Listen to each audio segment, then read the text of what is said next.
Okay, hey YouTube. This is Ron with Ron's Fuel Stop, and as I was sitting in the parking lot tonight and watching both instructors and students, or should I say both student drivers and their instructors, hugely struggling with parking, including two different trucks hitting the same other truck as they were trying to back into a fairly easy parking spot. I'll actually show it to you here. Okay, here's a US Express driver that just drove right into a Crete driver. Okay, I got it on video. He did not cut the corner, and the instructor is talking on the phone.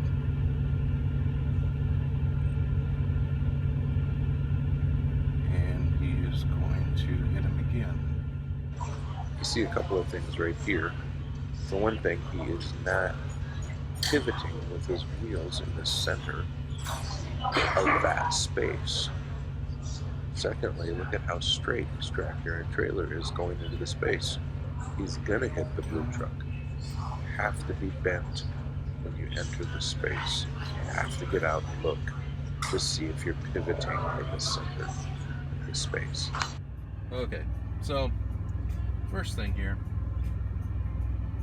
you're coming into the lot, and we're gonna say for right now that the lot on this side has straight parking spots, and the driver here is on the driver's side.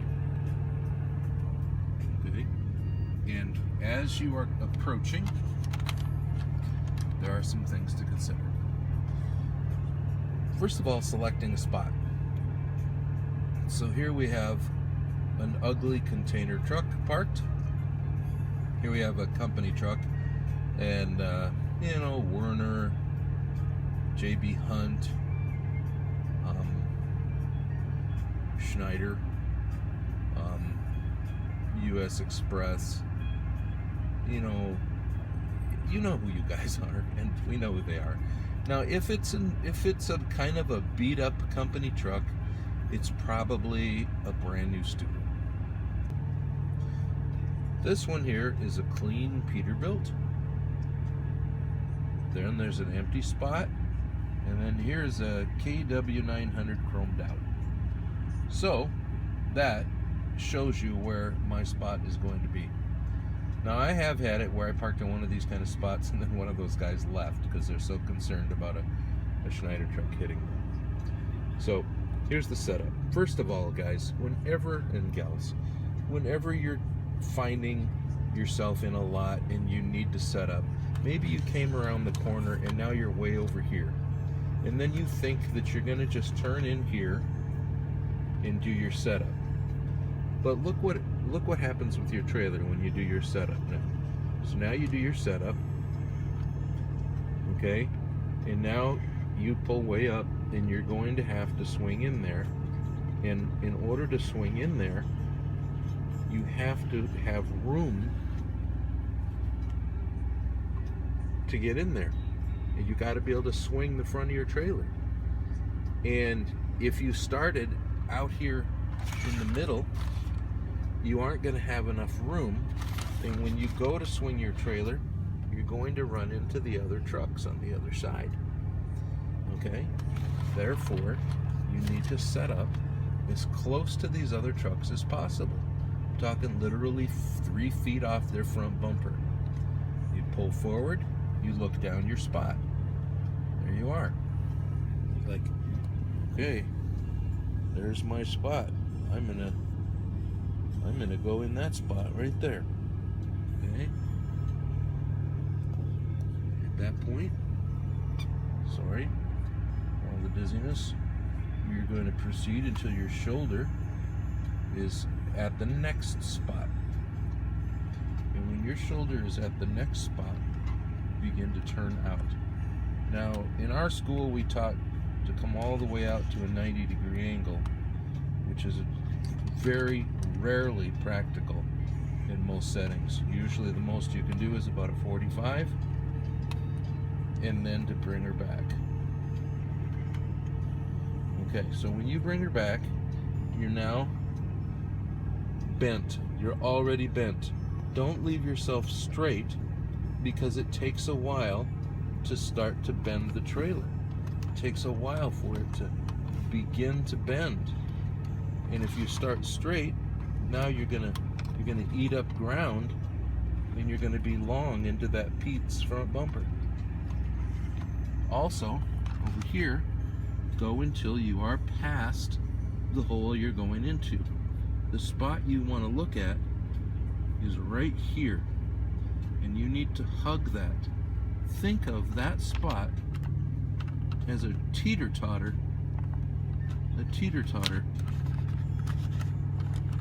for your truck. When those wheels get to that spot, that's when you want to crank it hard. Okay? So I'm cranking it hard. I am turning my wheel to the right because I want my trailer to go to the left. Turn my wheel to the right to make my trailer go left. Turn my wheel to the left to make my trailer go right. Okay? So now you can see I've started into that hole. At this point, I'm going to get out and I'm going to come back here and look. Or I'm going to go around this side and I'm going to look to see if I'm clearing this truck's mirror over here. If I'm not clearing it, I'm going to pull forward a little bit until my wheels are past this point, and then I'm going to turn my wheel hard right to get myself to pivot sooner. And then I've got to come out of it while I'm going in. And right now you can see, because of how bent I am, I'm not going to be able to come all the way out of it.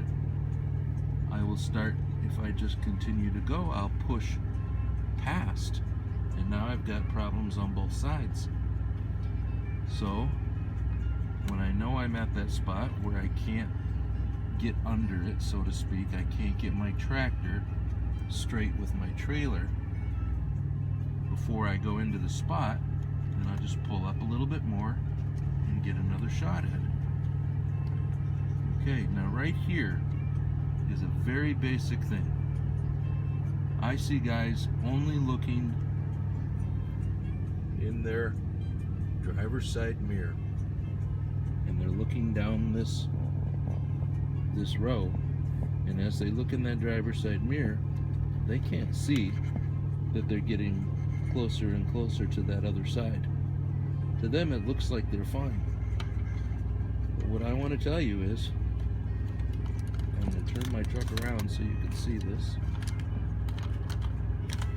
You need to turn toward the problem. You turn toward the side that's getting bigger. So when you see this side of your trailer get bigger, you turn the steering wheel toward it, which will correct it. Steering wheel toward it, it makes the side that you could see, it makes it go away. And then you have to make small corrections back and forth while you're backing up. So in other words, you're going to have to use both mirrors when you're backing up. You look back and forth. If you end up on the side, then you're going to turn. If you want to move to the left, you're going to pull up to the left, to the right, and to the left, and get straight again. Then you can come straight back into your hole. Okay? Now, here's another trick when you're pulling out. A lot of times when you're pulling out, it's pretty tight. And so you go to pull out,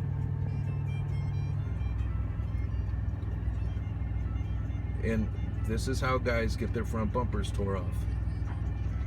Somebody turns too soon, catches their bumper right there. So when you pull out, you need to pull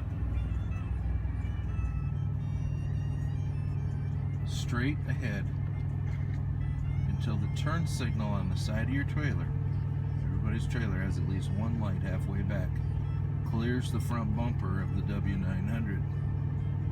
When that turn signal clears that front bumper, you can start to turn. And because it takes about 10 to 12 feet for these rear duals to respond to what the wheel is doing, by the time it gets over this far, you'll be past it. We've gone over how to get in it, but lots of places don't have straight parking places. They have angle parking.